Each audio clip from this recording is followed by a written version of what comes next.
hikmah yang ke-20, ma'aradat himmatu salik. Tidaklah berkehendak seorang salik, berkeinginan, berangan-angan. Bang Di kalau zikir berangan-angan melihat kegaiban nggak? Pasti pernah terlintas, benar nggak? Iya, dulu pernah. Oke, itu normal. Setiap orang berzikir, maka dia berharap melihat sesuatu dari dalam zikirnya. Jujur, begitu nggak semua? Ya, pengen itu disebut namanya mukasyafah. Apa arti mukasyafah? Penyingkapan tabir gaib. Kalau gaib itu disingkap, maka dia tidak gaib lagi, dia menjadi zahir. Maksudnya gimana? Nabi Muhammad SAW ketika disingkap tabir gaib, maka beliau melihatnya. Gaib bahasa Arab sudah menjadi bahasa Indonesia gaib, sesuatu yang tidak tampak oleh kasat mata, tidak terdengar oleh telinga. Nabi SAW beliau takbir Allahu Akbar, di saat itu diperjalankan melihat surga, lihat neraka. Maka disebut beliau mengakses atau disingkap tabir gaib. Karena surga itu gaib. Mala ainun ra'at wala udhunun sami'at wala khatara bibalil bashar. Tidak pernah dipandang oleh mata, tidak pernah terdengar oleh telinga, tidak pernah terbayangkan oleh pikiran. Namun Allah singkapkan kepada beliau. Penyingkapan itu bahasa Arabnya muka syafah, bukan muka lu. Muka syafah dari kata kasyafa yukashifu mukasyafatan. Biasanya para pejalan spiritual disebut salik atau murid ini tergoda kalau zikir mengalami pengalaman-pengalaman rohani, mendengar suara-suara gaib. Di saat disingkapkan hal itu, yang dia lihat,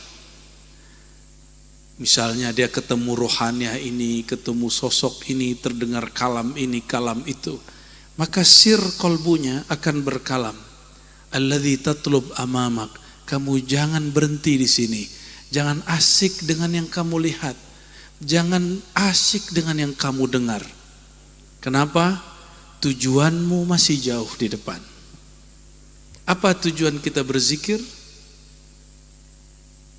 Ilahi anta maksudi wa ridhaka matlubi. Hanya ingin mencapai kesadaran bertuhan dan ingin mendapatkan keridhaan Allah Subhanahu wa ta'ala. Enggak lebih dari itu, ya. Jadi kalau ada zikir-zikir untuk naik pangkat, zikir untuk buka tabir gaib, zikir mengaktifkan Nur Muhammad, saya enggak percaya. Ya, itu bertentangan semuanya dengan nur yang ada dalam diri. Enggak ada istilah zikir pengaktifan Nur Muhammad SAW. Nur Muhammad SAW ada di semua diri kita dan mengaktifkan hanya dengan ilmu. Hanya dengan ilmu. Maka zikir tanpa ilmu dihampa. Maka hanya diaktifkan dengan ilmu. Orang yang berilmu barulah ditalqin. Maka di ribat kita tidak mendahulukan bayat talqin, tapi kita mendahulukan berilmu dulu, ngaji dulu, belajar dulu, baru kemudian talqin zikir. Nanti kalau sudah terbukti pengorbanannya, mujahadahnya, bazul juhudnya, khidmatnya, baru di ujung kita bayat. Dan yang saya bayat belum banyak. Namun sesuai pesan Sidi Syekh Abdul Qadir Jilani, pengaktifan pembukaan kolbu itu dengan taubat dan talqin. Maka ini yang kita ambil. Beliau tidak mengatakan bayat. Jadi orang-orang yang mengaku dia adalah sang wasilah penghubung antara murid dengan Allah dengan cara bayat, itu namanya iddia, ad-da'wah, ngaku-ngaku. Yang pantas begitu hanya Rasulullah SAW dan pewaris mutlaknya. Ya. Orang yang kita pandang dia, kita ingat kepada Allah Subhanahu Wa Taala. Orang yang kita pandang dia, kita teringat ajaran Nabi Muhammad SAW. Kalau sudah ketemu begitu, dialah orang pewaris Nabi Muhammad sallallahu alaihi wasallam. Dialah yang menghantarkan kepada Nur Muhammad sallallahu alaihi wasallam. Wala tabarrajat zawahirul mukawwanat. Jadi nanti dia akan melihat keajaiban-keajaiban, ya. Mulai nanti Bang Dik, ya, doa berhenti hujan, minta hujan, turun hujan. Dia asik di situ. Ada orang datang minta naik pangkat. Ada yang mau jadi caleg. Akhirnya dia merasa, wah gua keren juga ya, sakti juga deh. Batin dia akan menegur. Apa kata batin dia? Innama nahnu fitnatun. Yang engkau rasakan itu, yang engkau lihat itu, yang engkau alami itu hanyalah fitnatun, ujian. Hanyalah pengacau. Fala takfur, jangan engkau menjadi kufur. Jangan hapus nur yang sudah ada sebelumnya. Jadi kufur bahasa Arab berarti menghapus. Yukaffirullah, artinya Allah menghapus sayyiat, keburukan-keburukan. Maka orang kafir, dia menghapus nur kepercayaan, keimanan di kalbunya, disebut dia kafir. Kufur nikmat, dia menghapus jasa-jasa Allah kepadanya. Jadi yang suka melupakan jasa orang, dia disebut kufur nikmat. Ya, na'udzubillah min dzalik. Kita zikir mau cari tenang, betul ya? Benar. Zikir mau cari tenang? Ya, benar. Iya Bang Dik. Iya, saya masih di situ ya. Oke. Biar hati saya selalu hadir atau Allah jatuh cintalah pada apa yang saya lakukan. Yakin? Enggak. Jadi orang yang berzikir cari tenang, Allah akan uji dia dengan gelisah. Karena tenang itu bukan Allah. Orang yang berzikir ingin damai, Allah akan berikan dia kegelisahan yang dahsyat. Sehingga nanti jiwanya tergoncang. Nanti jiwanya bertanya, saya zikir kok tambah gelisah. Maka ada 1-2 orang yang dia badannya memang sudah sakit-sakitan, lalu belajar kepada kami zikir itu sudah berapa tahun yang lalu sakitnya tambah banyak. Apa kata dia? Zikir ente enak, tapi kok penyakit aneh tambah banyak. Ya, saya katakan, kalau kamu meyakini zikirku yang membuat badan sakit, saya cabut talqin zikir detik ini juga. Ternyata masih sakit. Berarti sakitnya bukan dari zikir. Ternyata dia punya masa lalu yang gelap. Ya, mirip-mirip Bang Dik inilah ya. 11-12. Akhirnya dia pun sadar dan kembali mengamalkan zikir. Alhamdulillah. Itu biasa waswas syaitan. Was-was syaitan. Nanti hati-hati teman-teman. Antum ikut satu majelis, itu ikut satu zikir, lalu rezekinya mulai seret, mulai kurang. Mulai proyek-proyeknya berkurang, mulai kesempatannya mengumpulkan rezeki berkurang. Lalu syaitan memberi was-was, tuh kan, kamu kalau ikut ngaji, pasti Allah uji kamu dengan kemiskinan. Hati-hati, ya, hati-hati. Inilah dimaksud oleh beliau tentang gangguan orang saat menuju Allah Subhanahu wa ta'ala. Oleh karenanya Maulana Al-Imam Bahauddin Shah Naqsyaband yang kita sebut pendiri Thariqat Naqsyabandiyah berpesan, mulailah sulukmu dengan meluruskan tujuanmu hanya mencari ridha Allah. Ridha Allah itu apapun yang Allah mau kita terima. Allah kasih tenang kita terima, Allah tidak kasih tenang kita terima. Karena perintah berzikir bukan mencari ketenangan, namun faidah berzikir tenang. Faidah puasa sehat, tapi tujuan puasa apa? Menjadi hamba yang bertakwa. Maka hari ini jangan dibalik. Tujuan puasa bukan sehat, tujuan puasa takwa. Maka kalau orang sehat dengan berpuasa, dia dapat faidah. Tujuan zikir menghambakan diri kepada Allah. Kalau dalam zikir dapat kesaktian, rezekinya lancar, badannya sehat, atau dapat ketenangan, itu bonus dari Allah Subhanahu wa ta'ala.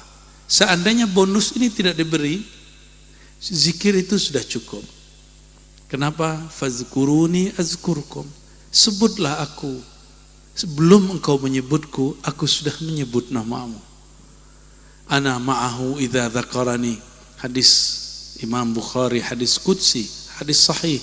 Allah berfirman, aku bersamanya jika dia menyebut mengingatku. Nah, jadi talqin zikir itu memberikan tata cara, teknik praktis, cara mengingat dan menyebut Allah Subhanahu wa ta'ala, ya. Jadi teman-teman yang belum talqin, segera cari mursyid untuk talqin, ya, tidak mesti diribat. Diribat agak sedikit berproses, kita tidak mengobrol talqin. Bang Dik ini setahun, 2 tahun baru saya talqin. Tapi sekali ditalqin dia ngorok, Bang Do melihat dia ngorok, tapi dia ngerasa dia berzikir. Maka saya katakan, Bang Dik, selamat, engkau merasakan walaupun hanya sedetik atau berapa detik atau berapa menit dari yang pernah Nabi rasakan. Mataku tertidur, kalbuku tidak tertidur. Nabi SAW pernah mengatakan itu. Itu salah satu nur Nabi Muhammad SAW yang masih hidup di dalam diri orang-orang yang mengikuti sunnah Nabi Muhammad SAW. Ya, semoga nurnya masih ada dan selalu diamalkan setiap malam. Ya, baik. Lanjut hikmah ke-21. Maaf Bu ya, boleh potong sedikit ya? Mohon izin. Potong berapa persen? Bu ya, ya intinya kan jadi agama itu tidak mendidik kita menjadi sakti tapi bening hati. Nah, ketika ada seseorang seperti Buya, seorang guru, tiba-tiba diberikan ilmu mukasafah, tapi kamera on. Artinya gini, Anda kelak menjadi direktur, saya melihat ke depan, gitu loh. Tapi ada kamera, entah duit diselipin di mana gitu. Bahkan ada bilang dia akan menang karena dia calon imam titik-titik gitu. Perlu dijelasin. Masalahnya, bolehkah ketika kita diberikan mukasafah ini menjadi konten? Sekarang lagi heboh nih, nah, Bu ya. Gimana? Apakah itu mukasyafah jadi konten? Ya urusan dia. Mukasyafah itu mirip dengan ijtihad, tapi ijtihad rohani. Ijtihad itu misalnya ada satu persoalan, lalu saya carikan dalil untuk mengetahui hukumnya atau cara penyelesaian masalahnya, itu disebut ijtihad. Nah, di dalam rohani ada namanya mujahadah. Seorang pesuluk dia bermujahadah, maka Allah berikan mukasyafah. Dia buka. Apabila dia buka, bolehkah dijadikan konten? Itu urusan dia. Jika dia ingin menjadi orang yang amanah memegang rahasia Allah, maka jangan bagi. Karena saya seorang hamba tidak pernah mau membagi rahasia kepada orang yang ember. Tahu ember? Yang suka menceritakan rahasia. Mukasyafah itu rahasia yang Allah buka. Allah buka ke seorang hamba dan hamba itu diuji. Apakah engkau membeberkan rahasiaku atau engkau menyimpannya dengan baik, lalu mengkhabarkan orang yang pantas mendengarnya? Jadi itu urusan dia. Secara hukum fikih itu lain, ya, tergantung kontennya isinya apa. Jika isinya berseberangan dengan hukum syariat, itu baru haram. Tapi jika tidak, hanya pengalaman rohani, itu urusan dia. Namun saya pastikan orang itu setelah itu tidak akan diberikan rahasia-rahasia yang asli. Dia hanya diberikan bumbu-bumbu tapi yang dibesar-besarkan. Bahkan bisa jadi bukan lagi mukasyafah ilahiyah, bukan lagi dari Allah, tapi dari hawa nafsunya sendiri. Nauzubillah min dzalik. Jadi dia ngarang. Dan itu banyak, ya, banyak sekali orang yang mengarang. Ini yang disebut halu. Jadi nggak usah sok-sok mengajarkan orang-orang tarekat tentang halu. Orang tarekat paling mengerti mana halu, mana mukasyafah, mana itu musyahadah. Basic ngaji tasawuf di situ. Hari ini ada orang yang anti tarekat, ngaku asu aja, lalu sok-sok memberantas halu. Ternyata dia sendiri yang halu. Ya, nauzubillah min dzalik. Tahu halu? Halusinasi. Ya, buat istilah lagi, lucu-lucu lah mereka itu ya. Ternyata buat konten juga. Jadi pemberantas mukasyafah buat konten juga. Ya, sama aja. Intinya pengen viral ya. Bukan ilahi anta maksudi. Naudzubillah min dzalik. Makasih Bu ya. Al-hikmatul hadiyatu wal 'ishrun talabuka minhu ittihamul lahu wa talabuka lahu ghaibatun minka anhu wa talabuka li ghairihi liqillati hayaika minhu wa talabuka min ghairihi liwujudi bu'dika anhu. Permintaan dalam doamu kepada Allah sama saja dengan tuduhan terhadapnya. Desakanmu akan ijabahnya adalah tanda bahwa hatimu tidak hadir padanya. Permohonanmu kepada selainnya adalah tanda bahwa engkau tidak tahu malu padanya.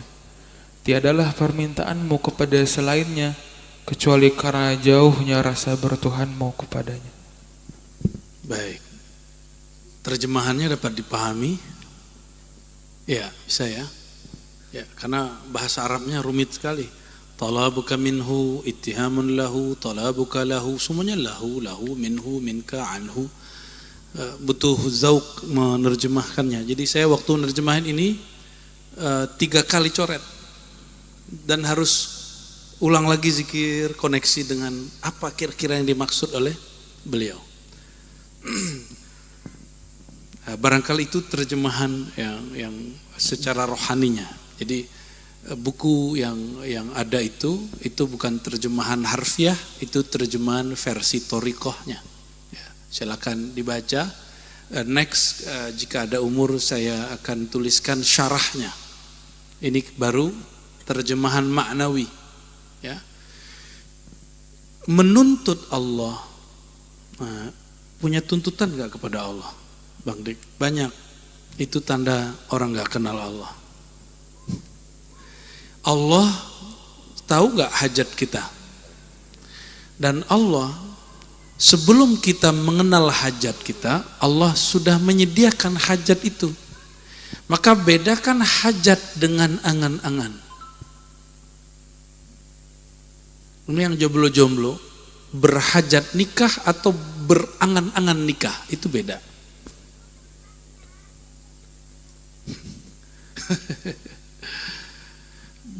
Ada orang bekerja, dia ingin kaya, dia hajat kaya atau dia berangan-angan kaya, itu lain. Saya perlu motor, saya perlu mobil, dengan saya berangan-angan ingin punya motor dan mobil, itu beda. Yang menyiksa itu angan-angan. Saya perlu ngajar melalui online dengan saya ingin viral, itu beda. Karena sahabat kita, saudara-saudara kita tidak mungkin semua hadir malam ini, maka sudah menjadi keniscayaan, keharusan, kewajiban kita membuka kajian online. Bukan kita ingin terkenal melalui kajian online. Bang Dik ini sudah pernah terkenal, puncak terkenalnya, maka dia nggak perlu. Dia sudah beres dengan masalah popularitas, insya Allah nih Bang Dik ya. Nggak tahu kalau di samping aneh ini masih jomblo soalnya. Ya. Itu beda. Itu 2 hal yang beda. Maka Ustadz, Kiai yang ingin viral melalui sosial media dengan angan-angannya, dia tersiksa kalau ada ustadz baru muncul terkenal. Wah, saingan baru nih. Sama kayak artis, muncul artis baru. Kayak musisi, muncul musisi baru. Kayak penyanyi, muncul penyanyi baru. Apalah bedanya? Ustadz masa terganggu karena ada ustadz baru. Karena dia berangan-angan terkenal. Beda, ada orang yang menjadikan sosial media hanya alat untuk memperkenalkan Allah, bukan untuk memperkenalkan diri. Itu yang disebut di dalam Al-Quran, وَمَنْ أَحْسَنُ قَوْلًا مِمَّنْ دَعَى إِلَى اللَّهِ. Siapakah orang yang kata-katanya lebih baik daripada orang yang mengajak kepada Allah, bukan mengajak kepada dirinya. Jadi ini yang mesti kita luruskan, dan mohon saudara-saudara yang berkhidmat di Ribat saling mengingatkan kepada teman-temannya bahwa kita bukan pengen syuhrah, popularitas, kita tidak ingin viral-viralan, tapi kita sedang ingin mempopulerkan kajian-kajian kerohanian untuk mengenal Allah Subhanahu wa ta'ala. Dan itu perintah dari guru-guru mulia yang perintahnya berasal dari Sang Maha Guru Nabi Muhammad sallallahu alaihi wasallam. Apa ayatnya di Quran? Fa'lam annahu la ilaha illallah. Maka ketahuilah. Kalau ketahui berarti ilmuilah. Carilah ilmu mengenai bahwasannya la ilaha illallah. Tiada yang berhak disembah kecuali Allah, ya. Mesti dicari ilmu itu. Oke. Nah, talabuka minhu, engkau menuntut Allah, tuntutanmu kepada Allah, tanda engkau menuduhnya tidak menjamin hidupmu. Masih punya tuntutan kepada Allah? Masih banyak? Malam ini harus berubah loh ya. Jangan banyak tuntutan. Bahkan jangan, kalau perlu tidak ada tuntutan kepada Allah. Karena orang yang menuntut kepada Allah berarti dia sedang mendemo Allah dan dia berprasangka buruk kepada Allah. Orang yang berprasangka buruk itu dia sedang melakukan salah satu dosa batin, yaitu su'uzzan billah, berburuk sangka kepada Allah. Itu rukun imannya dapat rusak. Rukun iman pertamanya rusak. Na'udzubillah min, batal tidak, rusak dia. Kalau rusak, kita punya kendaraan tidak dapat jalan. Iman itu energi yang ada di dalam kendaraan rohani. Jika ini rusak, bagaimana rohaninya mau jalan? Maka banyak rohani orang stagnan, tidak bergerak sama sekali. Talabuka lahu ghaibatun minka anhu. Apa terjemahannya di situ? Desakanmu, mendesak Allah supaya mengijabah segera. Ya Allah, tolong segera gitu ya. Itu tanda kita gaib, tidak hadir hati kepada Allah. Allah itu mengijabah, menjawab setiap doa, namun jawaban itu baru direalisasikan tergantung ilmunya, bukan ilmu kita. Sesuai kebaikan menurutnya, bukan kebaikan menurut kita. Sesuai kemauannya, bukan kemauan kita. Maka kalau saya doa, ya Allah berhentikan hujan, itu bukan karena keinginan saya hujannya berhenti, tapi karena Allah berkenan. Jadi kalau ada orang belagu mengatakan, saya doa, saya tunjuk langit berhenti, hebat bener ente, ya. Yang boleh begitu hanya Rasulullah SAW atau orang yang fana fi Rasulullah SAW. Rasulullah mengatakan, ya ayat Tuhan syams, matahari, tahan sebentar, Sayyidina Ali sedang sholat.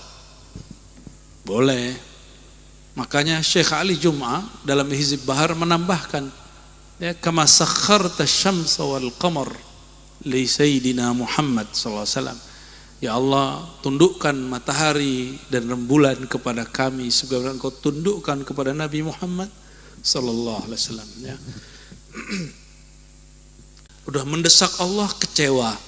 Saya ini coba bertuhan kepada Allah, ternyata Allah ini tidak ada. Ngomongnya begitu. Kenapa? Aku mohon sesuatu dan permohonanku tidak diberi. Ketika orang tua tidak memberi suatu permohonan anak, apakah orang tuanya tiada? Bang Dik masih orang tua tuh, masih punya anak. Apakah semua keinginan anak dikasih? Kalau ketika tidak dikasih, apakah Bang Dik tiada? Maka orang-orang yang ateis mengatakan Allah itu tidak ada, saya minta kok, dia nggak jawab. Itu orang jahilun murakkab. Kejahilannya sangat terstruktur dan sulit sekali untuk meluruskan orang-orang begini. Ya. Nauzubillah min dzalik. Karena dia sudah putus asa, maka dia mencari selain Allah. Engkau punya tuntutan kepada selainnya, tanda engkau tidak tahu malu. Karena selama ini hidupmu dijamin Allah, sekarang engkau mencari tempat mengadu kepada selain Allah. Itu sebabnya ngadu kepada dukun, ngadu ke kuburan. Kita ziarah kubur bukan ngadu ke kubur loh ya. Kita ke kuburan bukan mengadu kepada kuburan. Untuk apa kepada kuburan? Zurul kubura fa innaha tudzakirul maut, hadis sahih Muslim. Ziarahilah kubur kan dapat melembutkan hati, mengingatkan kematian. Maka orang-orang yang membid'ahkan ziarah kubur, dia biasanya suudzon, buruk sangka kepada yang suka ziarah kubur. Ini wajah-wajah suka kuburan ini ya. Kayaknya sudah ke Habib luar Batang tuh ya. Saya mau tanya, antum nyembah kuburan enggak?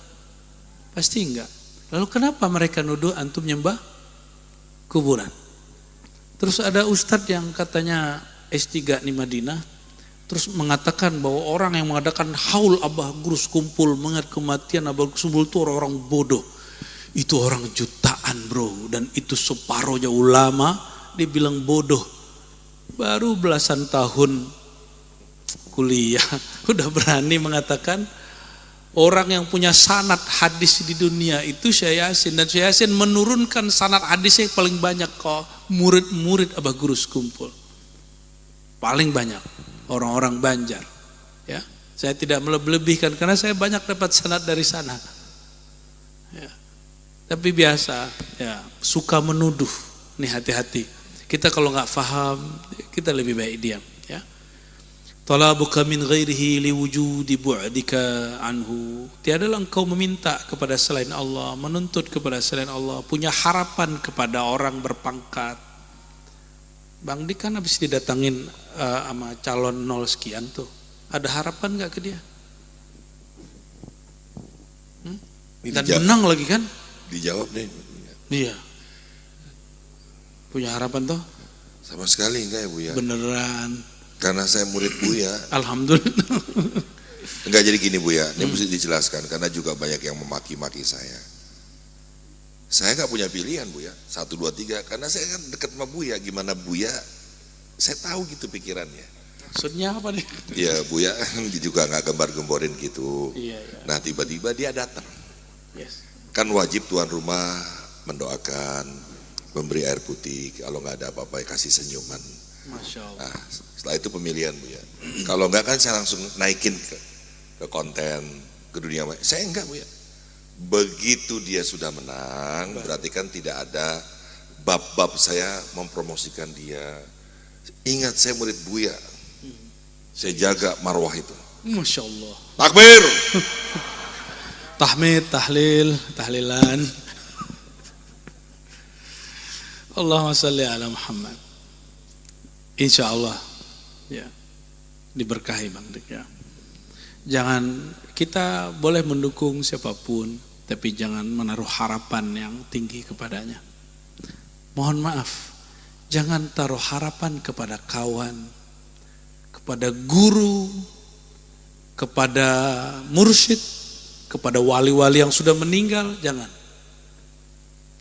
Harapan kita hanya agar Allah meridhoi kita, nggak lebih. Harapan kita hanya agar Allah ridho. Allah kalau sudah ridho, jika kita tersalah keliru, Allah akan maafkan. Tapi kalau Allah tidak ridho, ibadah 70.000 tahun tidak diterima. Kok bisa? Karena dia ibadah bukan mencari ridho Allah, tapi mencari ridhonya sendiri. Ya. Barsisa, Allah kasih yang dia ridhoi. Dia ingin sakti, dikasih sakti. Dia ingin disowanin ribuan orang dan banyak orang naik pangkat karena berkunjung kepada Barsisa. Tapi karena dia telah memberhalakan popularitas dan kesaktian, populer sebagai orang zuhud, populer sebagai wali Allah, maka dia malu ketika punya maksiat. Datanglah iblis waktu tangannya dibelenggu. Apa kata iblis? Barsisa, engkau besok akan dieksekusi di hadapan banyak orang. Malunya bukan main. Terbitlah rasa malu dalam hati dia. Maka si iblis tahu kelemahan Barsisa. Dia berharap kepada orang yang dapat membebaskan dia malam itu. Apa kata si iblis yang menyamar jadi seorang syekh? Barsisa, maukah engkau berjanji? Aku bebaskan engkau malam ini, tapi engkau janji satu hal. Siap. Belum selesai iblis itu bicara, dia mengatakan siap. Sujud kepadaku. Maka dilepaskan. Ketika dia berlepaskan, baru saja sujud, malaikat maut datang dan dia mati. Mati kafir musyrik. Seorang yang dikenal wali, sakti. Itu kalau antum kan masih duduk di tanah ya, di atas stiker ya, sama kursi. Itu Barsisa kalau ada orang datang gak muat, dia tiup, naik ke atas. Naik. Dulu belum ada bangunan berlantai 3, berlantai 7, dan itu naik ke atas. Ya. Maka istiqomah itu bukan dari keramat, tapi istiqomah itu adalah dari kesungguhan orang menjadi hamba Allah Subhanahu wa Ta'ala. Oke, lanjut. Hikmah 22. Tanya dulu. Tanya dulu ya, buat para pemirsa, jamaah ribat dan yang ada hadir di sini majelis dari Buaran. Izin Bang Dik question dari Aidah Andalusia dari Ciamis. Assalamualaikum warahmatullahi wabarakatuh. Mohon pencerahan tentang bagaimana semestinya seorang salik menancapkan tauhid somadi wa masyudi dalam perjalanan rohaninya. Karena seringkali seorang salik tetap saja terbuai dengan temuan rohaninya, baik berupa suara, visual, bahkan sosok yang dikaguminya hingga sosok seorang wali sekalipun. Bagai dapat mainan baru, padahal seorang salik itu boleh dibilang cukup mengerti ilmu akidah, namun tetap saja terperangah dan terbuai dengan pengalaman itu. Demikian Buya. Baik, makrifat tertinggi itu adalah ilmu yang paling dasar. Dia tinggi, tapi sebenarnya dia di dasar. Apa itu? Rukun Islam pertama, syahadatain. 2, syahadat. Maka apabila mengalami hal yang seperti itu, baca syahadat. Ini tips, kalau zikir ngalamin aneh-aneh, baca apa? Syahadat ya. Jika itu syaitan langsung dia pergi. Jika itu dirinya, hawa nafsunya langsung itu batal. Jika itu angan-angannya langsung angan-angannya tunduk. Disyahadatkan. Apa makna syahadat? Aku bersaksi. Itu terjemahan. Aku bersaksi tiada Tuhan selain Allah. Itu terjemahan balik.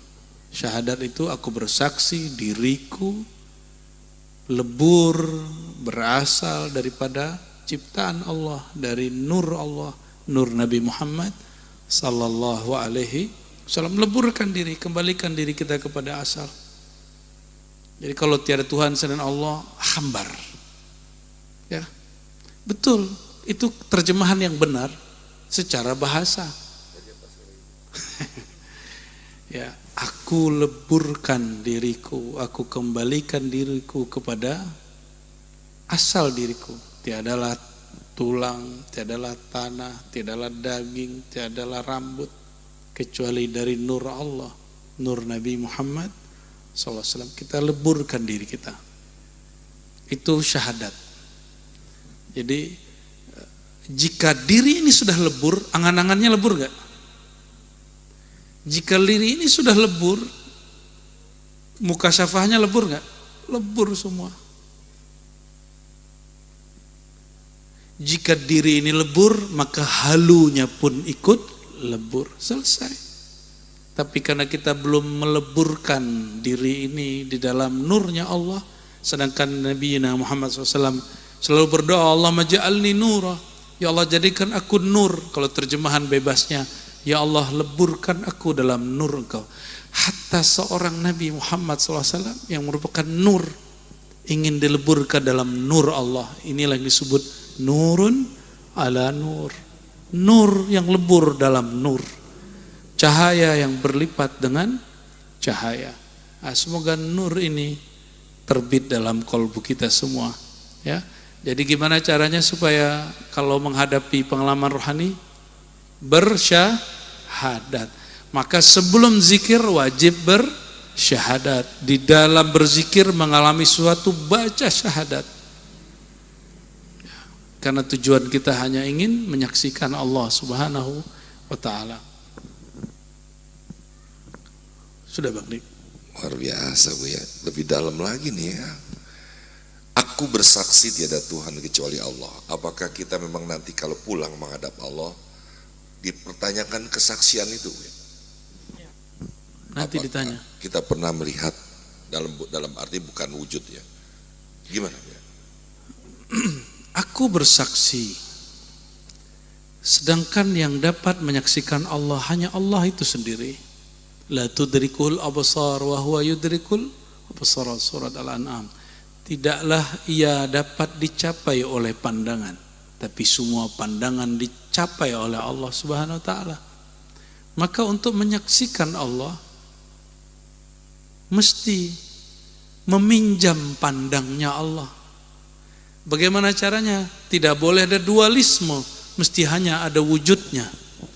Ya, kullu man 'alaiha fan, segala sesuatu binasa kecuali hanya wajah Allah Subhanahu wa ta'ala.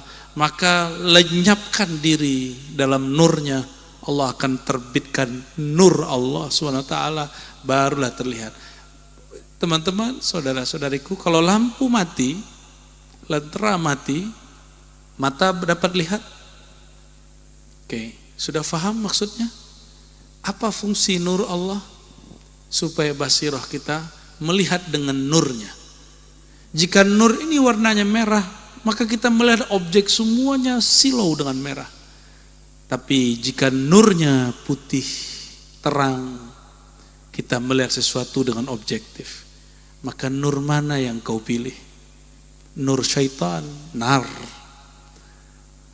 atau nurullah Subhanahu wa ta'ala? Saya ingin bertanya lagi Buya. Kemarin saya dihabisi sama netizen Buya. Karena saya mengatakan saya paling tidak suka kalau ada orang menyandingkan rizki itu Allah yang ngatur, tapi ada tapinya nih, kita harus ikhtiar. Saya marah di situ, saya lagi di depan penghulu nih. Jangan pernah menyandingkan Allah dengan ikhtiar. Dijawab. Telepon juga ikhtiar kata dia gitu kan. Saya mau balas nih Buya. Ini kalau bukan murid Buya saya mau balas nih. Saya mau balas gini. Itu salah ente, Tuhannya bernama klien gitu. Tapi saya nggak berani Buya. Karena saya membawa majelis riba, ada guru saya, sahabat saya, orang tua, saya pikir-pikir tuh Buya. Makanya nggak jadi begitu. Karena mereka selalu berkata, ini Al-Quran tebal kan, kita memang harus minta kepada Allah. Allah tempat meminta, selalu begitu Buya menekankannya. Jawabnya gimana Buya?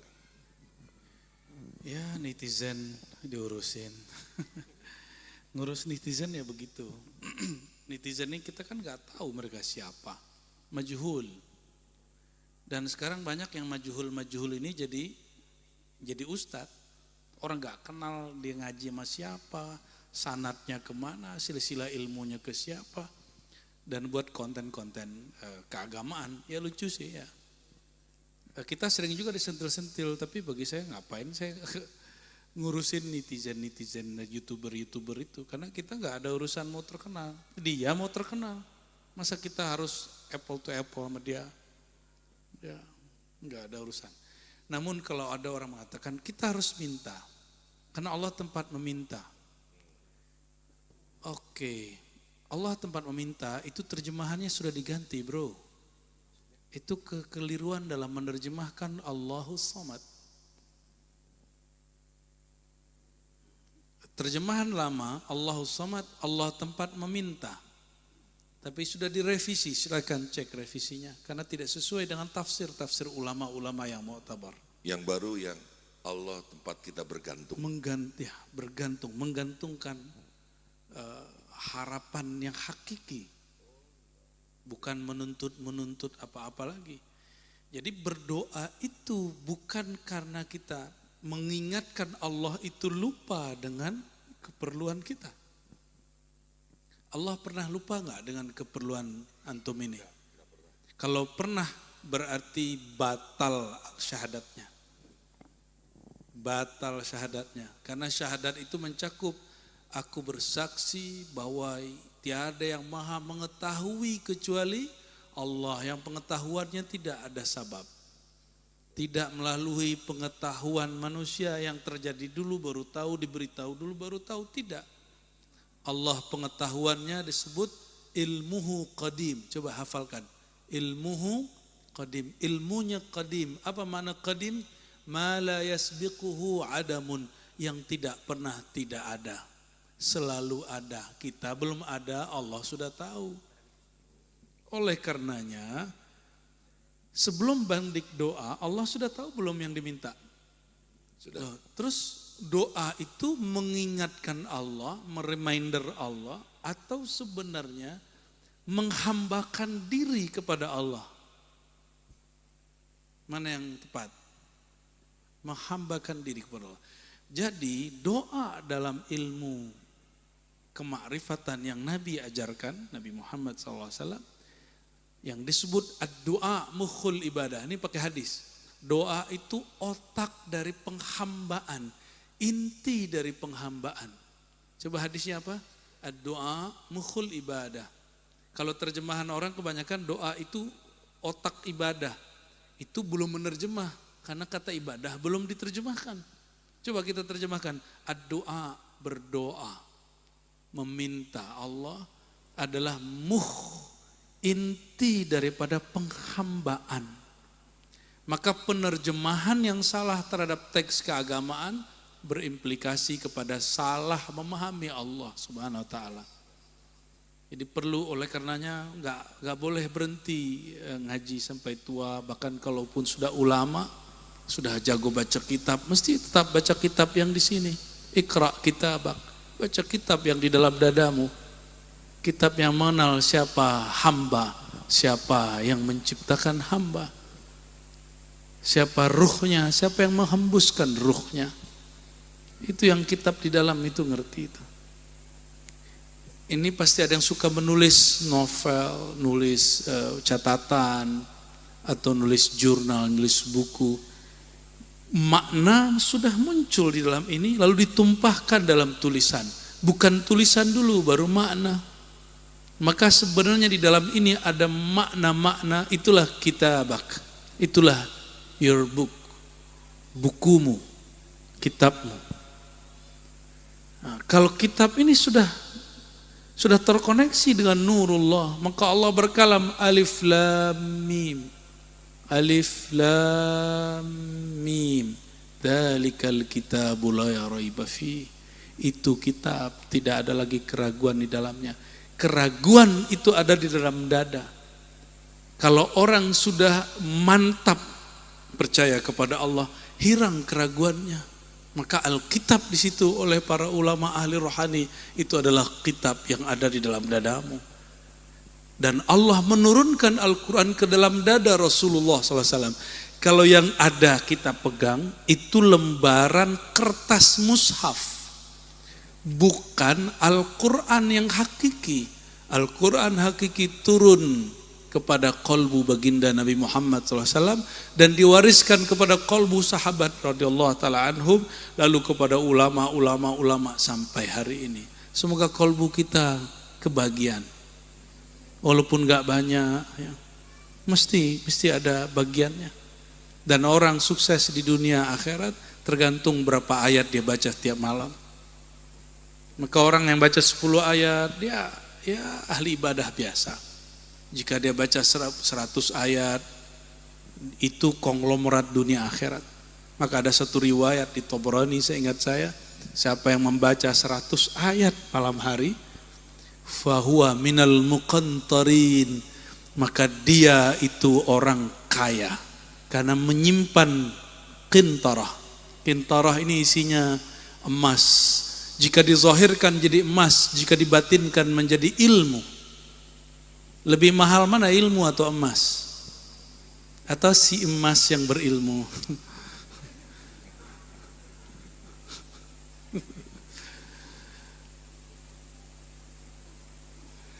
Oke.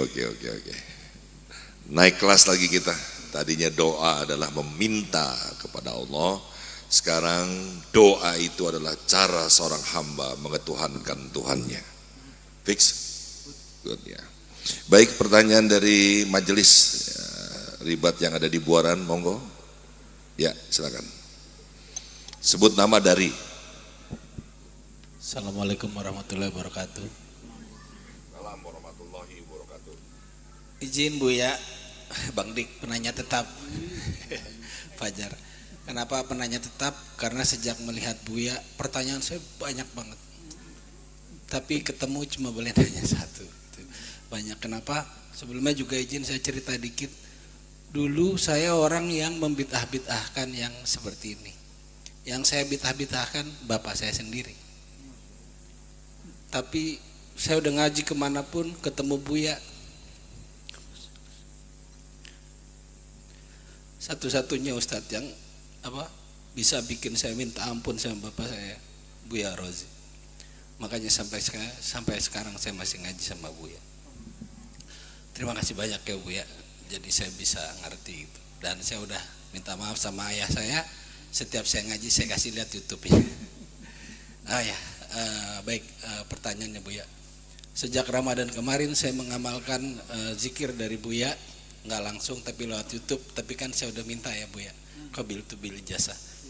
Saya praktikkan ta'awuz, syahadat, istighfar 100, syahadat 100, la ilaha illallah 100, subhanallah bihamdi, subhanallah ladhim 100, ditutup dengan subhanallah bihamdi ada dahul kihi gitu. Sampai hari ini saya praktekin. Habis sholat subuh, habis sholat maghrib. Pertanyaannya, pertama kali saya praktekin itu hari-hari pertama nggak bisa Buya. Baru setengah saya tidur. Itu hampir 7 hari pertama. Awalnya tuh gelisah dulu, baru tidur gitu. Nggak kuat gitu. Terus saya nanya ini zikir apaan gitu. Tapi karena saya yakin saya terusin gitu. Sekarang udah nggak tidur lagi. Cuman begitu ditutup kadang-kadang suka lemes aja gitu. Pertanyaan saya apa saya lanjutin? Karena saya merasa ini baik buat saya nggak mungkin cerita, ntar rasanya hilang kalau saya ceritain gitu kan, jadi saya nggak ceritain. Kedua, kadang yang tadi Buya jelasin ada visi-visi bahwa kolbu itu kayak kolbu saya udah kebuka tapi ya masih ada yang kekunci gitu. Terus kadang kayak ngerasa ya itu hanya sekedar gumpalan kotor, ketika kita zikir kayak disiramin aja gitu. Kadang-kadang yang ngerasa lapang tapi nggak ada rasanya sama sekali gitu. Yang terakhir Buya, kita kan ini sholat ya, zikir orang Islam. Kenapa jin masih bisa masuk ke tubuh kita berbuat kerusakan? Kalau ada zikir apa yang bisa menghalau atau jangankan deket gitu, maju aja dihancur. Kenapa? Mungkinkah ini ujian dari yang tadi Buya ceritakan? Cuman ujiannya jin gitu misalnya. Saya mohon maaf ya Buya, tapi saya harus tanyakan karena saya harus ngerti. Jazakallah khair. Terima kasih. Assalamualaikum warahmatullahi wabarakatuh. Penanya langganan Fajar. Buya, sebelum Buya udah inget ya pertanyaannya ya? Itu aja dulu. Jawab dulu. Oke. Soalnya banyak. Pertanyaannya beranak.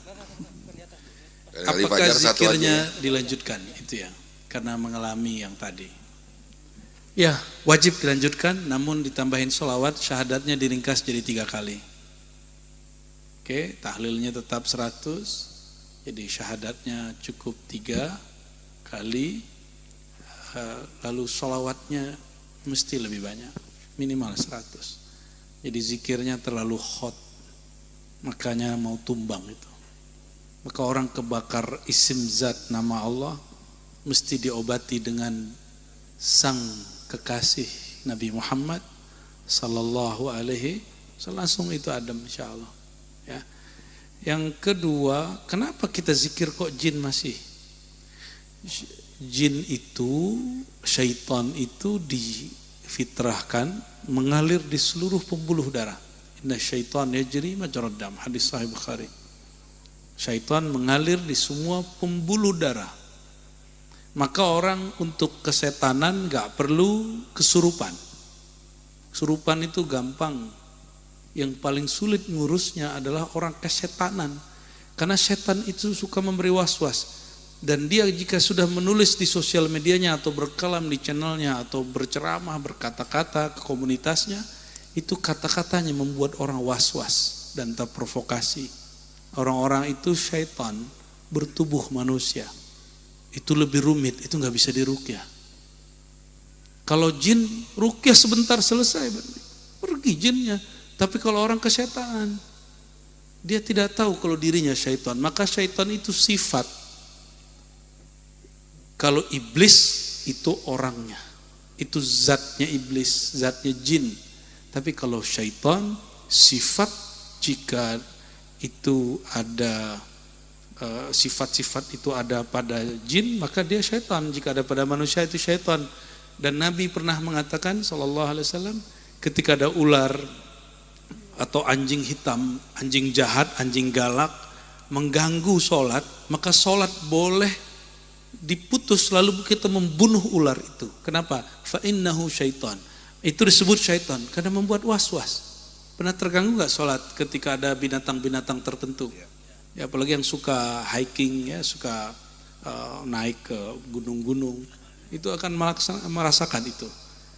Berarti syaitan kullu syai'in yuwaswisu fis sudur. Ini kaidahnya. Segala sesuatu yang memberi was-was ke dalam dada, maka dia disebut syaitan. Jadi jangan-jangan kadang handphone dapat jadi syaitan. Mesti disyahadatin dulu kalau mau baca itu ya. Handphonenya nggak usah syahadat, kita yang syahadat. Oke, jadi kok jin masih sanggup? Kalau betul zikirnya sudah bertahta di dalam kolbu, mustahil jin dapat masuk. Saya jaminannya. Kecuali antum zikirnya baru menyebut, belum mengingat. Baru burung beo. Assalamualaikum, assalamualaikum. La ilaha illallah, la ilaha illallah. Allah, Allah. Jadi YouTube itu ada zikir Allah Allah 3 jam non-stop. Ya, apakah dia mendapatkan nur? Di YouTube itu juga ada khatam Quran 30 juz. Handphonenya duluan masuk surga itu. Bukan, ya. Yang berbeda ada satu hal, ada ruh di dalam yang membaca. Nah, ini yang membedakan kita dengan benda-benda yang kita sebut smartphone itu. Maka saudara-saudariku yang makan Allah, terutama Akh Fajar ya, bagus, terima kasih kabar baiknya, sudah minta maaf kepada orang tua, ya sering-sering minta maaf. Mumpung masih hidup, jadikan mereka wasilah kita masuk surga, ridha Allah subhanahu wa ta'ala. Maka jika mau cari tahu Allah ridha, lihat orang tua sudah ridha dengan kita atau belum. Dan orang tua ada dua, ada orang tua rohani, ada orang tua jasmani. Orang tua jasmani, orang tua biologis. Orang tua biologis rata-rata hanya mendoakan kemaslahatan dunia. Tapi orang tua rohani mendoakan anak-anak rohaninya selamat dunia akhirat. Kira-kira lebih kuat mana orang tua itu? Ya, maka kita kalau bertemu orang tua rohani, kita kasih tempat dia yang tinggi, kita muliakan dia, meskipun secara fisik mungkin umur dia masih lebih kecil dari kita, tapi batin dia lebih tua daripada kita. Ya, jangan malu kalau ketemu orang begitu. Mampu menahan ego, memukul ego, kita sudah menang melawan diri. Ya, barangkali itu ya. Baik, terima kasih Fajar. Buya kan tadi pertama Buya tuh dipuji ya, awalnya sama Fajar tuh ya. Katanya seorang kekasih Allah itu kalau dipuji dadanya sesak gitu ya. Nah saya mau tanya Buya, kita kan yang masih senang Emang dipuji. situ kekasih Allah. Buya, orang ngomongin Buya, kok bisa? Tadi yang saya ngomong itu tentang Buya. Buya kan tadi dipuji. Nyesek gak gitu? Kata seseorang Seseorang itu siapa? Wali nggak artinya dia? ya ulama lah ya. Ulamanya wali nggak? Pak ulama masuk. Pokoknya gini Buya ya. Kalau dia kekasih Allah, dadanya sesak kalau sedang dipuji. Itu dia baru ulama awam, ulama zahir. Ulama zahir, zahid kata Ibnu Athaillah. Saya menggunakan manhaj Ibnu Athaillah karena thariqat kita salah satunya thariqat Ibnu Athaillah yaitu Syadzili. Apa kata Ibnu Athaillah Sekandari? Jika engkau dipuji, maka lihatlah bahwa yang terpuji itu adalah zat yang melekatkan nur keindahannya pada dirimu. Enggak perlu dada sesak, biasa aja. Nah pertanyaannya Buya, belum selesai. Apa yang harus kita lakukan gitu Buya? Oke, jadi tidak ada indikator wali Allah kalau dipuji, kekasih Allah kalau dipuji dadanya sesak. Ya. Tapi orang-orang yang sampai di martabat zuhud, dia takut dipuji, dia takut dicaci, dua-duanya. Makanya mohon maaf, orang yang berjuang dengan kami berkhidmat dalam jalan ini, kalau baru martabat zuhud gugur di tengah jalan. Karena dia berubah jika dipuji, dia goyang ketika dicaci. Ya. Di tag dikit, dikata-katain dikit, baper, kepikiran masuk sholat. Ya, dikomentarin dikit di kolom YouTube, langsung kemudian kepikiran 2 hari 3 malam. Ya, nggak begitu ya. Kalau kita memang hamba Allah, jika hamba dikata-katai pantas. Jika dipuji cukup katakan yang engkau puji itu sebenarnya Allah. Karena Allah membaguskan penglihatan tentangku di hadapanmu. Karena Allah menutup aibku di hadapanmu. Maka yang terpuji dia, bukan aku. Jadi gak perlu sesak. Ibnu Athaillah sering mengatakan orang yang takut memegang dunia, takut dengan pujian, karena dia zahid. Tapi kalau arif ahli ma'rifat tidak. Ahli ma'rifat ruhnya stabil. Ruhnya tidak terganggu dengan hal-hal yang begitu. Dia sibuk memandang Allah. Mau dunia berubah, mau presidennya berubah, mau viewernya berubah, mau muridnya kurang bertambah. Murid 1, murid 1000, murid 1.000.000 bagi dia sama. Dia sendiri, dia bersama, bagi dia sama. Karena kullu man 'alaiha fan, segala sesuatu di sisi Allah binasa. Yang nyata hanya wajhullah, wajah Allah subhanahu wa ta'ala. Orang ini asik sudah dengan wajah Allah. Kita Bang Dik kalau awal-awal jatuh cinta kepada seseorang, maka yang ditatap hanya wajah dia di kelas. Lupa dengan wajah yang cantik yang lainnya. Apa senang sama yang ganteng? Gawat itu. Jadi kita kalau senang, kita hanya menatap dia. Sebenarnya yang kita tatap bukan wajahnya, tapi keindahan Allah yang Allah berikan kepada wajah orang itu. Nah, jangan terjebak pada keindahan zahir, karena sang maha zahir itu adalah Allah subhanahu wa ta'ala. Allahumma sallimna, amin ya Rabb. Terima kasih Buya. Buya kan tadi bilang kalau udah kelewatan zikirnya syahadat. Maksud saya yang simpel apa Buya? Buya tuh pinter, bahasanya bagus. sesungguhnya bukanlah saya yang pantas. Orang kan nggak bisa begitu Buya. Apa ada zikirnya? Berarti dia bukan orang. Apa kita langsung istighfar gitu gimana Buya? Enggak, syahadat aja, asyhadu an la ilaha illallah gitu. Ya. Luar biasa. Aku bersaksi. Termasuk yang dipuji. Ya, aku bersaksi tiadalah diriku kecuali hamba Allah. Oke. Tiadalah diriku kecuali dicipta dari nurullah. Begitu aja. Terima kasih Buya. Penting nih pemirsa, ribat bagi saya apalagi karena saya tuh suka di atas panggung, banyak pujian. Jadi saya sekarang udah mengerti. Jadi nggak perlu sesak. Nanti disuruh nyanyi nggak bisa nyanyi, sesak dadanya. Terima kasih Buya. Kita buka lembaran lagi dari Al-Hikam ke makna yang berikut lagi. Ada pertanyaan dari perempuan? Oke, maaf. Silakan. Maaf aku enggak lihat. Dari mana? Namanya? Assalamualaikum. Waalaikumsalam warahmatullahi wabarakatuh. Saya Jessica dari Malaysia. Selamat datang. Terima kasih. Selamat tiba. Naik hiba.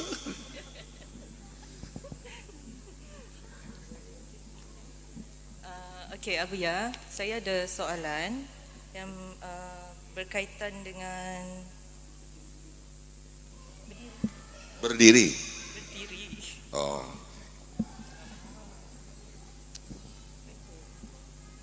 Ini benar dari Malaysia. Iya, benar. Kapan tiba? Sudah seminggu. Seminggu. Ya. Kapan pulang? Isnin. Oh, Senin. Baik. Salam buat Ipin Upin kata Buya. InsyaAllah.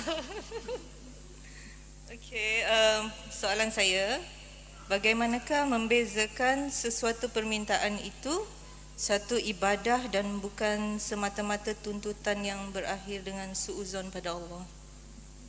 Terima kasih. Luar biasa pertanyaannya. Soalan-soalan bukan pertanyaan. Baik, Jess ya.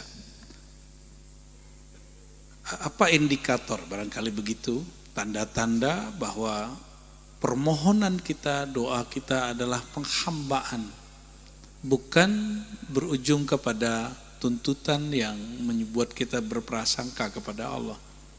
Ciri-cirinya sederhana saja, bahwa dia ketika berdoa, sebelum berdoa, dia sadar Allah sudah tahu apa yang akan dia minta. Sebelum Bang Dik berdoa, Bang Dik meyakini, ya Allah yang maha tahu, engkau sudah tahu apa yang akan aku minta. Namun karena aku hambamu, aku ingin bermanja-manja kepadamu. Maka doa itu bermanja-manja. Dan Allah senang dengan hamba yang bermanja. Inilah sebabnya kenapa malaikat Nabi Allah tahan. Apa kata Allah? Wahai malaikatku, biarkan mereka bermanja-manja. Karena aku senang mendengarkan suara-suara kemanjaan mereka. Ya.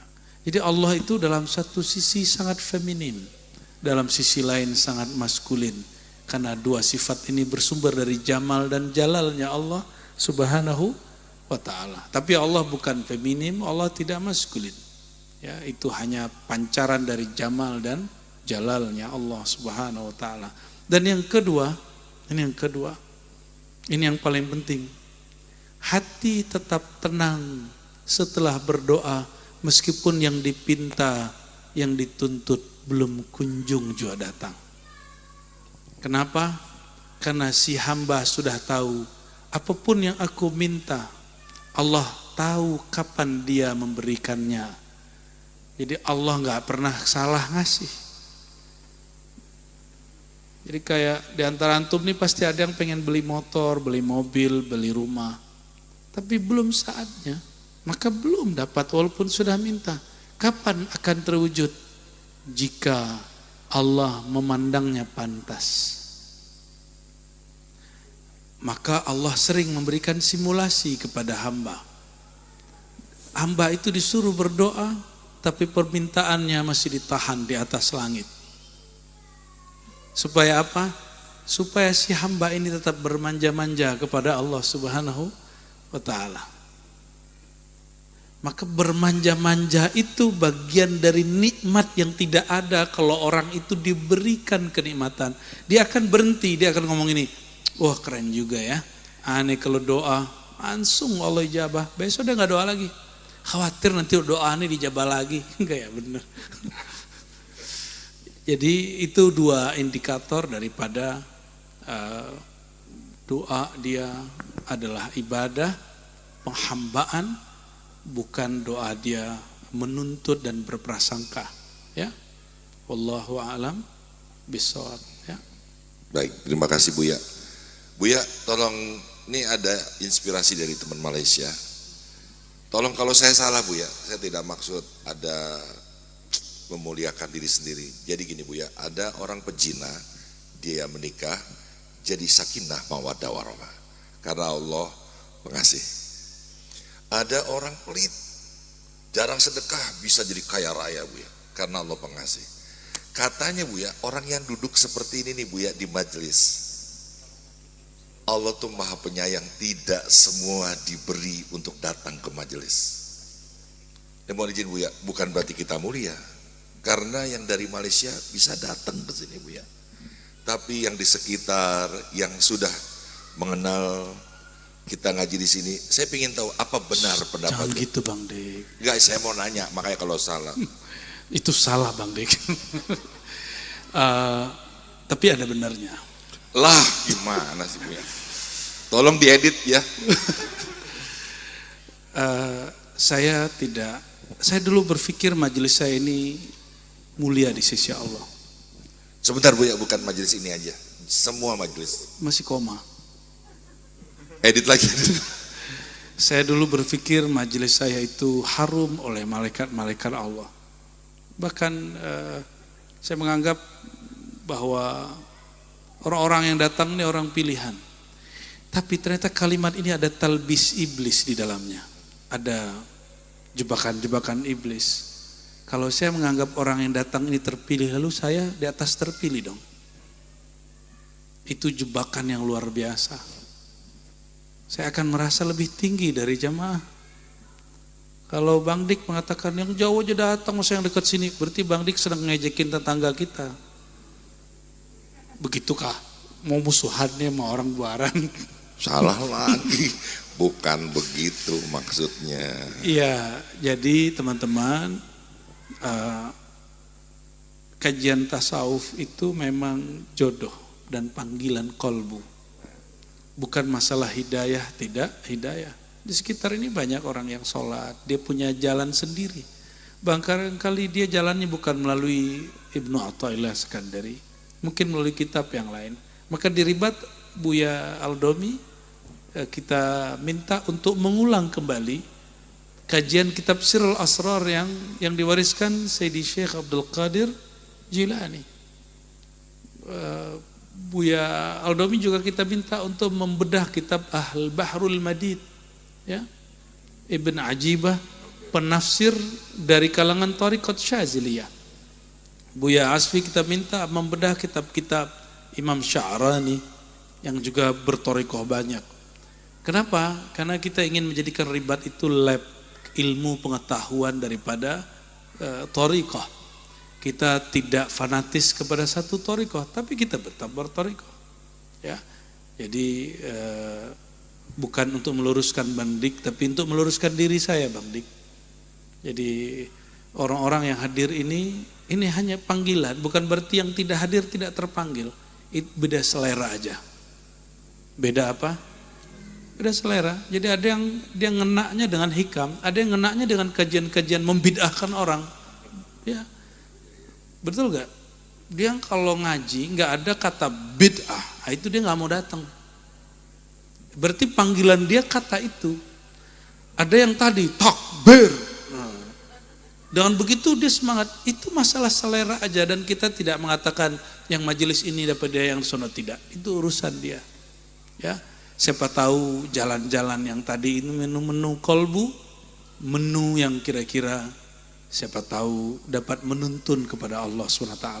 Ya, Siapa tahu ini mantan-mantan yang suka beda-bedain orang. Ya Mas Fajar inilah. Ya wajahnya kan wajah bid'ah. Nggak pernah ada di zaman Rasulullah SAW. Nggak lucu Bang Dek. Dah beres bab itu ya. Emang Buya nih walaupun masih muda, jauh dari saya, kedewasaannya luar biasa. Saya tuh kalau mempertanyakan ini Buya karena saya mendapat satu fadilah lalu saya tanyakan kepada guru saya. Baik, berikutnya kita akan buka halaman berikutnya lagi. Silakan satu lagi Mas Dawam. Al-hikmatu tsaniyatu wal 'ishrun, hikmah yang ke-22. Ma min nafasin tubdihi illa walahu qadarun fika yumdihi. Tiadalah nafas yang engkau hembuskan itu melainkan berlaku di dalamnya suatu takdir. Oke. Ini akidah Ahlus Sunnah bahwa takdir itu detik per detik, bahkan jika 1 detik itu bisa dibagi, itu berlaku di sana hukum takdir. Apa makna takdir? Apa makna takdir? Qaddara yuqaddiru takdiran. Allah dengan kudratnya menguasai sesuatu, menguasai hambanya. Maka penguasaan Allah terhadap satu hamba, muncullah hukum-hukum dan kehendak-kehendak. Hukum dan kehendak Allah itu yang disebut takdir. Bukan seperti yang dikatakan si mu'allaf itu, yang jadi ustadz itu, bahwa kalau kita sudah tidak sanggup baru takdir. Enak bener ente ngomong, ya. Itu syahadat lagi deh tuh, karena rukun Islam, rukun iman yang ke-6 gak sah. Karena dia mengatakan kalau kita sudah tidak sanggup berikhtiar baru takdir. Ya salam. Ini akibat tidak nyantri. Nggak ngambil dari orang bersanad. Cuma tren-trenan jadi dai. Ya. Mohon maaf, ini perlu, saya jarang agak tegas dalam bab kerohanian, tapi bab iman, bab akidah kita mesti ada ketegasan. Karena orang-orang diam, orang takut dicaci karena orang ini viral. Ya, kita nggak boleh sebut nama dia, tapi tahu aja lah nanti. Al-isnad minad din, bersanad bagian dari agama. Karena dia tidak mengambil sanad iman dari ahli iman, maka dia mengatakan bahwa rukun ke-6 itu nggak begitu cara memahaminya. Bang Dik, kalau sudah tidak sanggup baru serahkan kepada takdir. Bukan begitu. Itu pemahaman saya waktu SD. Ketika saya talaqi akidah Ahlus Sunnah kepada masyayikh, ternyata nggak begitu. Inilah kalimat. Tiadalah nafas yang engkau hembuskan, keluarkan, kecuali detik per detik, satu hembusan berlaku kehendak hukum Allah Subhanahu wa ta'ala, bernama takdir. Kalau Allah berkehendak, maka semua kehendaknya baik. Yang buruk itu persepsi hamba. Yang buruk itu persepsi hamba. Mungkinkah Allah menghendaki sesuatu yang buruk? Tidak. Buruk itu persepsi hamba. Maka Allah menciptakan 2 persepsi pada diri hamba, baik dan buruk. Tinggal dia memilih. Sedangkan Allah selalu baik. Maka Allah menciptakan dan baik dan buruk, lemah dan kuat. Ya, ini tolong hati-hati hari ini. Ambil agama dari orang yang bersanad, ya, bersilsilah, berisnad kepada Rasulullah Sallallahu Alaihi Wasallam. Ya. Jangan cuma dari potongan-potongan YouTube. Ya. Itu kalau dulu orang ambil dari Google. Jadi kalau debat sama kita, link Google-nya dikasih semua. Itu masih ingat 10 tahun lalu. Pas musim YouTube rame, orang sekarang kalau debat kasih link YouTube. Ngeri juga itu ya. Maka teman-teman, apa kata Al-Imam Atha'illah? Karena di setiap hembusanmu ada kehendak dan hukum Allah Subhanahu wa ta'ala, maka ridailah satu hembusan nafasmu berbaik sangkalah kepada Allah. Ada sebuah hadis yang sering saya baca dahulu kala, ya sudah banyak lama sekali. La yamutanna ahadukum illa wa huwa yuhsinu dhanna billah. Janganlah kamu mati. Siapa yang tahu mati? Buka akhir surat daripada surat Luqman. Ya. Wala tadri nafsun bi ayyi ardin tamut. Orang enggak tahu di mana dia akan mati, kapan dia akan mati. Ya, saya enggak tahu juga nih Bang Dik besok hari atau malam ini masih lanjut. Jangan takut Bang Dik. Jadi karena boleh jadi kita dimatikan atau tetap dihidupkan. Siapa tahu setelah ini mati. Antum lagi suudzon nama Allah, saya doa ke Allah nggak kasih. Orang begini kena. Orang saya zikir kok masih gelisah. Sudah belajar tarekat, udah talqin zikir, udah ngambil ilmu ke wakil talqin fulan, kok masih begini? Itu orang yang berprasangka kepada Allah SWT. Saya sudah baca waqiah kok rezeki masih seret. Maka temenan nama Bang Rizki. Namanya Bang Rizki. Oleh karenanya saudara-saudariku yang makanan Allah, satu nafas karena di situ ada takdir kehendak Allah, dan kehendak Allah bukan pilihan setelah kehendak kita. Wa ma tasya'una illa ayyasha Allah. Ini dari Quran.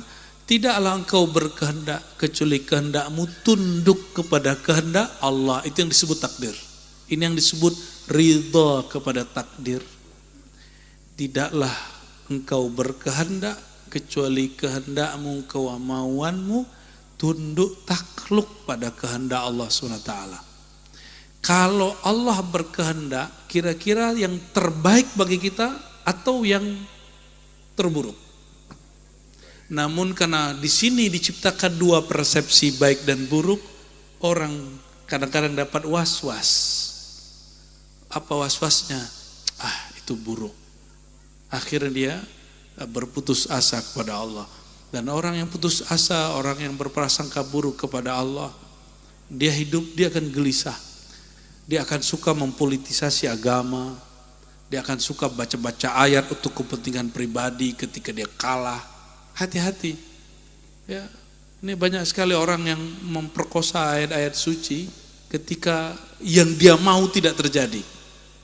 Padahal ayat itu tidak pernah diperuntukkan untuk aktivitas dia. Ya, ini banyak sekali. Mohon maaf para politisi, para orang yang suka demo, kita nggak anti politik, kita nggak anti demo. Tapi antum kalau kalah nggak usah bawa ayat. Ya, ayat itu tidak pernah turun untuk pemilu 2024. Ayat itu turun sifatnya global sampai hari kiamat. Bukan untuk kepentingan sesaat. Kalau kalah, keluarkan kalimat gentle kalau kita kalah. Ya. Jangan kemudian menyalah-nyalahkan siapa lalu mengakuisisi apa. Nauzubillah min dzalik. Ya. Saya agak sedih dengan fenomena ini. Ya. Walaupun Bang Dik yang didukungnya menang, juga jangan belagu juga. Ini karena dia sowan ke aneh menang. Siapa ente? Ya, kita doakan pemimpin-pemimpin di negara-negara Islam, Allah jaga mereka, Allah ilhamkan keamanahan, keadilan di kalbu mereka. Amin ya rabbal alamin. Dan Allah jadikan kita istiqamah di jalannya, dan Allah terbitkan nur keridhaan di kalbu ini, sehingga apapun kehendaknya, satu nafas ini kita ridha. Satu nafas ini kita menikmati. Ingin bahagia? Ingin bahagia? Serius? Ridhoi kehendak Allah. Terima kehendak Allah. Terima, ya Allah, aku terima apapun yang kau mau. Sakitkah, sehatkah, gagalkah, sukseskah? Terima. Pasti bahagia. Punya penyakit di badan? Katakan, ya Allah, apapun penyakit yang engkau beri, ini pasti salahku, bukan salah engkau. Aku terima, ya Allah. Itu yang disebut ridha. Orang belum disebut ridha kepada Allah jika belum ridha kepada dirinya. Ridho itu lu diri sendiri, baru ridho kepada Allah. Itu yang disebut radiyah, mardiyah. Radiyah, dia ridho ke dalam dirinya. Dia kenal dirinya, dia kenal kepada Allah. Dia ridho ke dalam dirinya, dia ridho kepada Allah Subhanahu wa ta'ala. Maka ma'rifatun nafs, babu ma'rifatillah. Mengenal diri, ridho kepada diri, pintu mengenal Allah. Awal meridai Allah Subhanahu wa ta'ala. Gak usah ngeluh kenapa pasangan kita begini, susah diomongin, saudara begini, tetangga begitu. Coba lihat di dalam diri. Jangan-jangan diri kita juga sulit untuk dikata-katai, sulit untuk dinasihati, sulit diubah, sulit untuk mendengarkan orang, sulit disiplin. Tapi kita menyalahkan orang yang sulit. Maka nanti ini yang jomblo-jomblo kalau antum nikah, jangan cari malaikat. Ya, nggak ada pasangan malaikat. Semua pasangan itu tidak ada yang sempurna. Kalau dia sempurna, maka tidak perlu menikah karena sempurna, dia nggak perlu tambahan. Orang menikah karena dia tidak sempurna, disempurnakan jika berdua. Kalau nggak sempurna lagi, tanyakan kepada Bang Dik. Allahumma shalli wa sallim wa barik alaihi. Blank langsung. Luar biasa ya kajian hari ini ya. Waktu tuh lama sebenarnya tapi terasa singkat ya Bu ya. Ini indikasi apa ini? Lagi Bu ya, kita bahas lagi kajian lagi. Jam 11. Jam 11. Satu lagi? Atau ada pertanyaan dari satu halaman lagi? Satu lagi. Al-hikmatu tsalitsatu wal 'ashrun, hikmah yang ke-23. La tataraqqab faraghal aghyar fa inna dzalika yaqta'uka an wujudil muraqabati lahu fima huwa muqimuka fihi. Jangan kau tunggu waktu luang dari kesibukan dunia, karena akan memutusmu dari rasa perhatian Allah pada maqammu yang ditetapkannya padamu. Jangan kau tunggu waktu luang dari kesibukan dunia, karena penungguan itu akan memutusmu dari rasa perhatian Allah atau dari muraqabah kepada Allah. Nah, pada maqammu yang ditetapkannya padamu. Baik. Pernahkah berangan-angan nanti apabila aku sukses, aku bersedekah? Pernah begitu? Nah, ini disebut orang menunggu luang, menunggu kaya baru sedekah. Ya, itu keliru. Orang yang suka bersedekah itu sedari dia masih miskin sudah suka berbagi, maka ketika dia kaya dia tidak sulit berbagi. Maka kaya itu karakter dalam diri. Mengenai harta itu fasilitas yang orang beri kepada orang kaya. Jadi ada orang banyak hartanya, tapi dia nggak kaya, dia miskin, dia merasa kurang terus. Maka dia bukan kaya, mental dia miskin, itu sebabnya banyak orang yang berduit, tanahnya banyak, rumahnya banyak, tapi mentalnya miskin, itu sebabnya dia korupsi. Nauzubillah min dalik. Itu kena ustadz bisa. Ustadz itu juga bisa Bang Dik.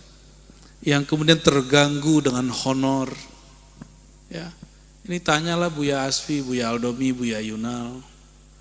Itu enggak dikasih honor itu. Ini saya bukan lagi menceritakan keikhlasan mereka, cuma saya lagi malu aja. Ya, kita malu sebenarnya. Beliau-beliau itu berkhidmat, tidak berharap. Loh kok ada orang datang ngaji berharap aneh-aneh gitu. Berharap melihat alam gaib lah, ya, berharap ini itulah, macam-macam ya. Kita enggak, kita tidak mau yang seperti itu. La tataraqqab furughal aghyar. Jangan engkau tunggu waktu luangmu. Jangan ngomong gini, nanti saya kalau pensiun saya akan tahajud, saya akan rajin sholat ke masjid. Coba lihat hari Sabtu, hari Minggu itu ada masuk kantor enggak? Kalau yang ngantor, kenapa engkau tidak ke masjid? Kenapa engkau tidak tahajud? Tapi engkau bisa datang ke kafe yang jauh, ke puncak yang sulit, ke pantai yang ribet. Itu hanya alasan dari emang hatinya belum mau menghambakan diri kepada Allah SWT. Orang cerita pantai apa kalau di Banten itu? Pantai Anyer bagus, datang ke sono. Giliran azan nggak mau datang, nggak mau bikin jamaah. Allah turun setiap sepertiga malam terakhir dan Allah memanggil an min da'in. Ada yang berdoa? Ada nggak yang bangun? Hal min mustaghfirin, adakah yang minta ampun? Aku ampuni. Ada nggak yang minta ampun jam 2:30 sampai jam 5? Ada, paling 1-2 orang ya. Allah, Bang Dik kalau punya orang penting datang, tadi disuguhin, ya disambut nggak? Supaya apa? Supaya dia tidak tersinggung. Dan betapa berapa kali Allah tersinggung dengan kita. Allah turun dengan makna yang hanya Dia yang tahu. Lalu menyapa kita, tapi kita tinggal tidur. Oleh karenanya, karena kita ini semuanya lemah dalam bab tahajud, sebelum tahajud witir 1 rakaat, 3 rakaat. Mau? Itu torikot diribat, apapun yang diamalkan, mau Naqsyabandi, mau Syazili, mau Qadiri, mau Samani, itu wajib berwitir. Tapi ini bukan wajib syar'i, ini wajib tariqati.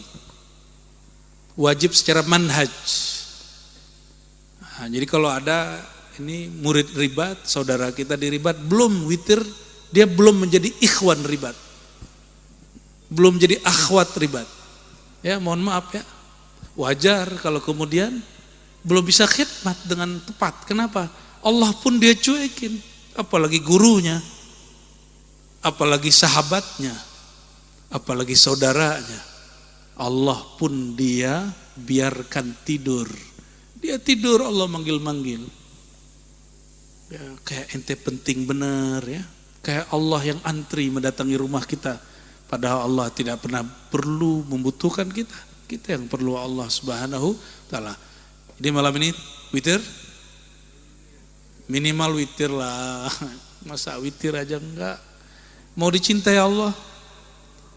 Innallaha witrun yuhibbul witra. Allah witir.